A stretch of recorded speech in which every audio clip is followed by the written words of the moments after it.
Boa tarde, enhoraboa pola nominación e pola distinción. Levas 8 goles en Liga, somente 5 futbolistas marcaron máis. Sin antes as asistencias sigues entre os 10 primeiros, aparte de toda a aportación que faz, a pelota detida en estrategia e na presión, non? Eu non sei se este recoñecemento é a nivel global por parte da afición da Liga que estás a facer.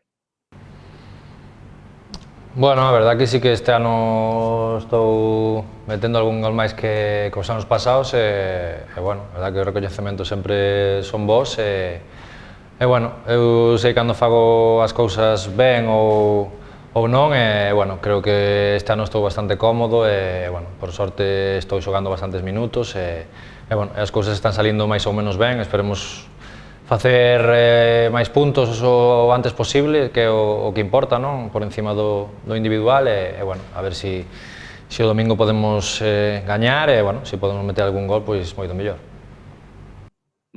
Bueno, chega o Castellón, o equipo que está en descenso, no último posto de descenso, trocou de adestrador, de sistema, de estilo, tamén incorporou xogadores. Eu non sei se viches o Castellón con Garrido e tamén se consideras un partido de 7 puntos, non? Posto que é rival directo para a permanencia, poderías deixalo a 9 puntos. Sí, está claro que é un partido vital para nós, para eles, pero bueno, temos que ir contando con todas as cousas.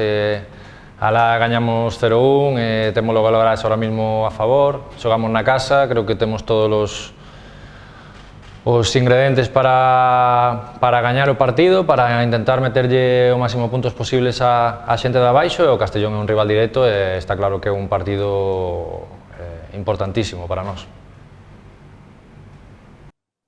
Hola Manu, muy buenas.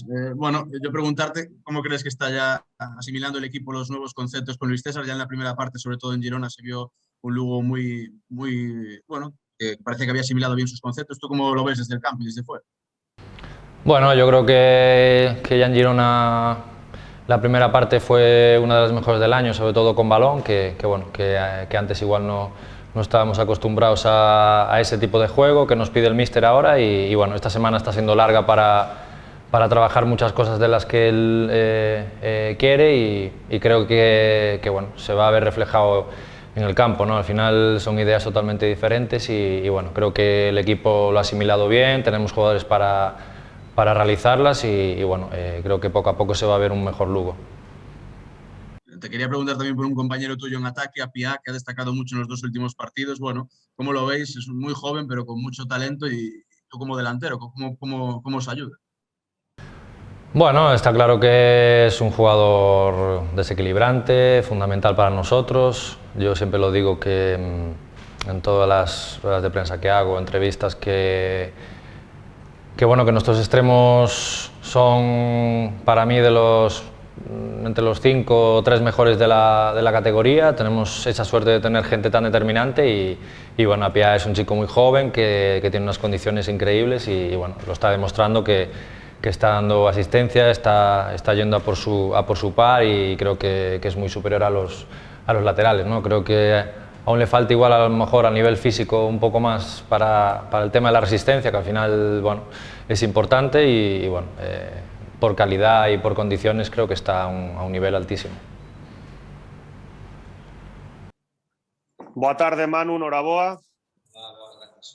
O equipo leva en cadea 11 xornadas consecutivas sen perder na casa, con só 3 goles encaixados. Evidentemente, agora sen público é menos importante xogar en casa ou fora. Comentaba outro día, por exemplo, Ander Cantero en rolda de prensa. Evidentemente son as túas referencias, as túas orientacións. Se crees que xa é máis unha cuestión psicolóxica ese fortín que estades a facer na casa?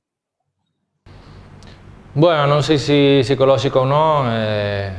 Pode ser que este ano influya un pouco menos xogar na casa e fora, pero creo que ao final xogar na casa é un punto máis, non? Creo que tes as túas rutinas, tes o teu campo, tes o teu vestuario, tes a túa taquilla, tes infinidade de cousas que ao final suman e bueno, creo que se está vendo reflexado que este ano na casa estamos fortes. Creo que é o que diste, levamos unha racha bastante boa na casa de non perder partidos, de estar sin perder, que nesta liga é moi importante.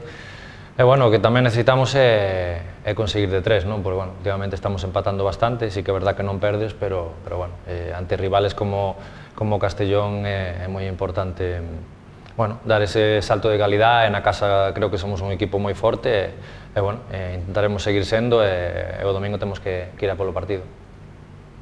Está novamente sobre a mesa a opción de que poida haber público. En decembro o presidente comentaba que era partidario dunha porcentaxe, entón en torno ao 20%. Ti de que opinión és e se ves posible que haxa público no final de tempada? Bueno, eu evidentemente como xogador quero que haya público como xogador. Como persona igual, bueno, xa que estamos, para min non sería tampouco inconveniente esperar un par de meses máis e facer as cousas, non sei se ben ou máis ben do que se poden facer, pero, bueno, por 2 meses que quedan de Liga, pois, a ver, eu sinto moito polos nosos aficionados e por nós, porque ao final non é o mismo xogar ca nosa xente que non. Pero, bueno, xa a Liga está moi avanzada e bueno, eu personalmente esperaría, pero, bueno, xa che digo, non? A nós encantaríanos estar ca nosa xente no campo, porque ao final sempre son máis puntos ao final de ano, non? Comentabas antes e tamén, por exemplo, outro día en Radio Galega como cambiou a nivel táctico o equipo, sobre todo con balón. Que diferenzas existen sobre todo na parte dos dianteiros e en fase defensiva? Bueno, sobre todo o míster en ataque pídenos que participemos máis, que non fijemos tantos centrales, bueno, outro tipo de estilo que tiñamos co anterior entrenador e bueno, adaptándonos a eso, e defensivamente é un pouco parecido, non? Creo que en eso sí que cambia pouco, somos os primeiros en iniciar a presión e bueno, aí sí que o míster nos pide eso, non? A presión tras pérdida clásica que todos os entrenadores falan, pois é o que temos que facer nós, como somos os primeiros en facer esa presión e bueno, sobre todo eso, non? Ofensivamente cambia un pouco o tema do posicionamento e ese tipo de estilo.